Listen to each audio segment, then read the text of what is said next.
Good morning guys. Ngayon is update ko kayo sa aming mga nakaraang tanim. So samahan nyo ako, i-update ko kayo sa aming backyard farm. Tingnan natin kung anong mga nangyari sa mga tinanim nating gulay, mais, at kung ano na pa. Tara, samahan niyo ako.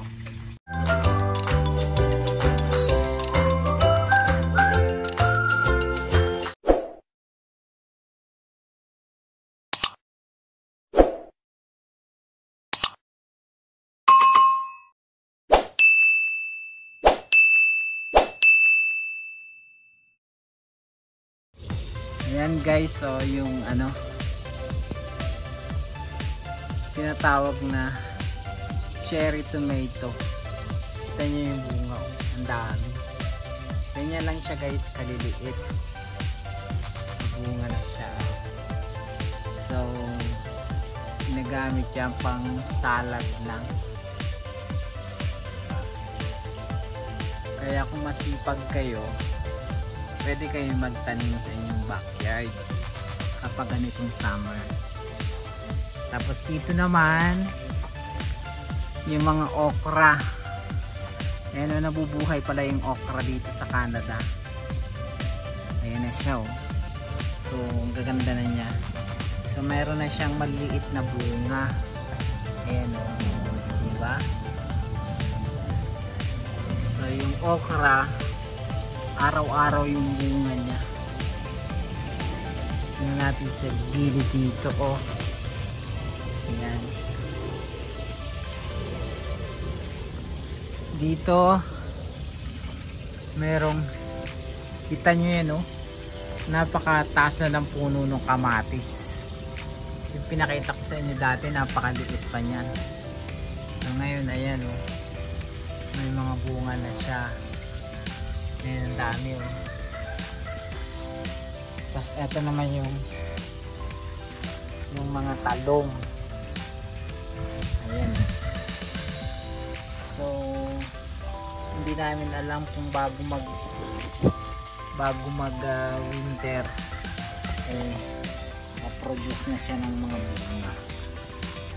So dito sa gawi dito yung ating labanos. Ayan o. So ganyan pala yung labanos guys. Tapos dito yan yung kalabasa, marami na rin siyang bulaklak. Ayan, ang ganda, oh. Yan. So kung masipag ka lang, magkakaroon ka ng gulayan sa iyong backyard. Tapos eto, masarap din to guys, oh. Ang palaya, oh. Ayan, malaki na. So sana umabot siya bago mag winter. Ito naman yung tinatawag na rabanos daw. Masarap siya guys sa salad. Ito, oh, mga ganyang bunga, oh. Ayan, ang dami niya, oh. Ang dami ng bunga dito. Kita niyo yan. Sarap siyang gawing salad. Lagyan ng kamatis, sibuyas, and then yung bagoong isda. Okay. Dito naman guys, sa side na to, nakikita nyo yan. Yung aming corn farm.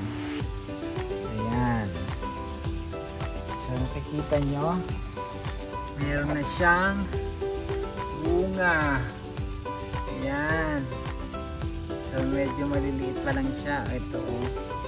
So, talagang maguguro talaga dito pag nagtanim lang kayo ng nagtanim.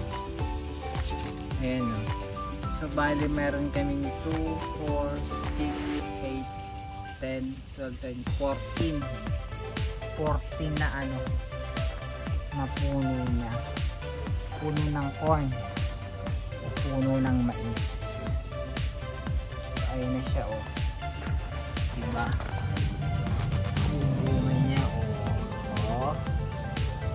Sana magtuloy-tuloy ka. So kahit nandito tayo sa syudad, pwede tayong mag-produce ng mga natin organic na mais. Yan, oh.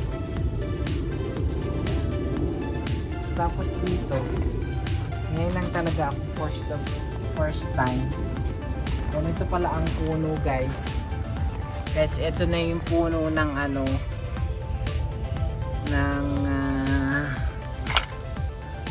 patatas o ng potato. Ganito pala siya, guys. Ayan. So para din kamatis yung puno niya. Tapos ang ilalim niyan, andun yung mga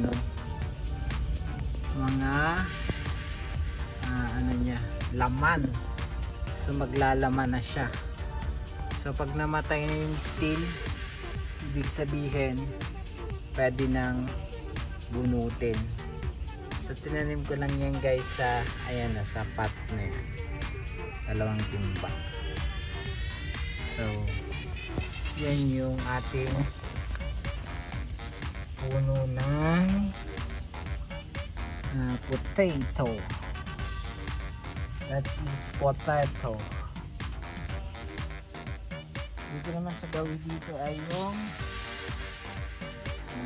pandok sa pansit. Anong tawag dito? Ayan, yung beans. Dati yung last year, ang yan, dahil bunga. Yan yata nagtampo na siya. So, ayun na, guys, so ang ganda. Ang taba ng puno ng ng ampalaya. So, meron na siyang flower. Ibig sabihin, ipiproduce din siya ng bunga. Ayan. Tapos dito yung sili panlahalo sa sinigang. Ang lalaki na niya.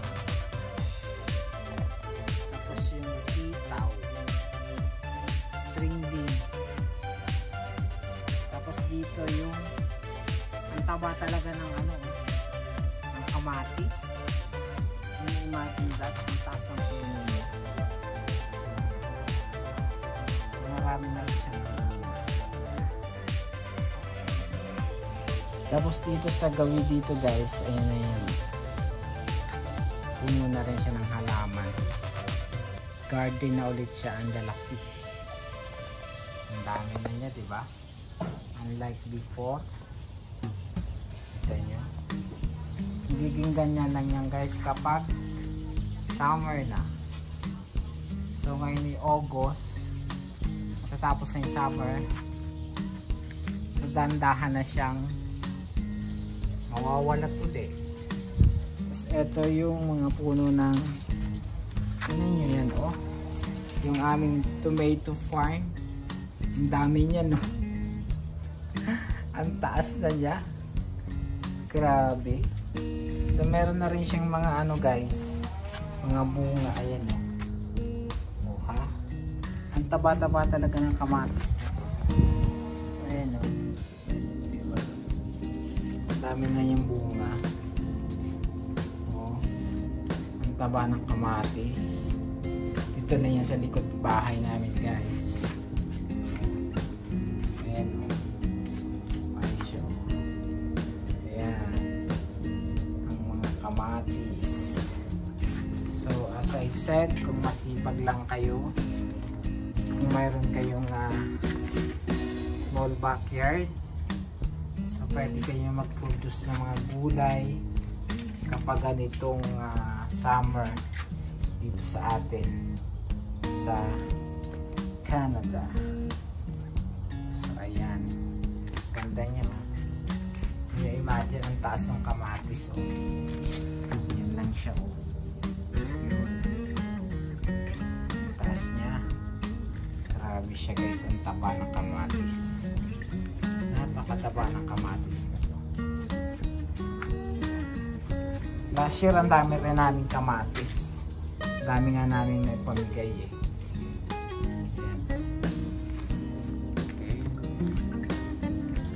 Tomato. Dito naman sa side na to guys, ang iba't ibang uri ng halaman.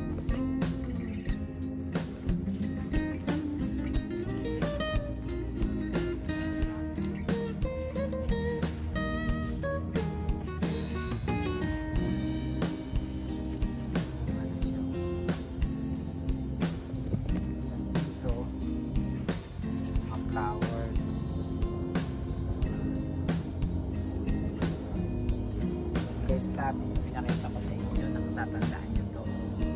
Ayan na siya. Ang dami na niyang bulaklak, iba-iba o ayan. Ganda niya. Dito is red, purple. Dito parang ano siya o. Ganda. Ayan. Tapos dito naman pink. Ang ganda ng bulaklak.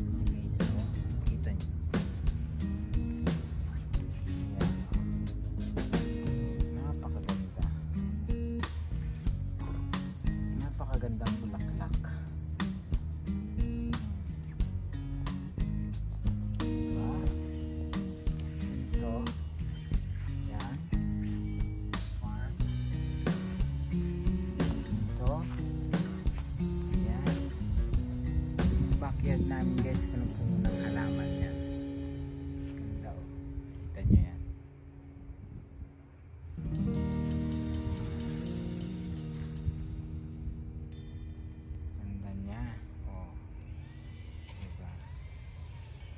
Or fall. Lipat tayo sa kabilang side. Parang sabi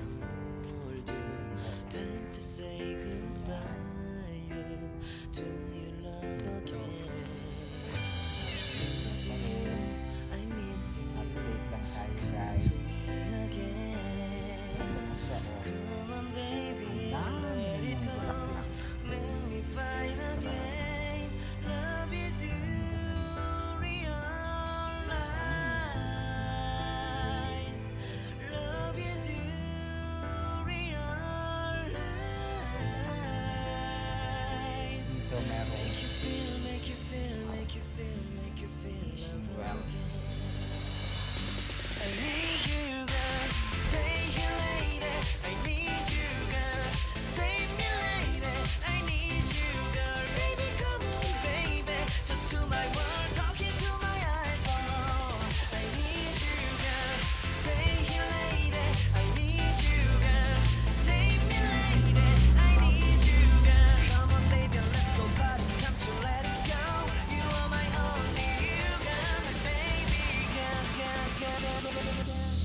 So ayun lang guys.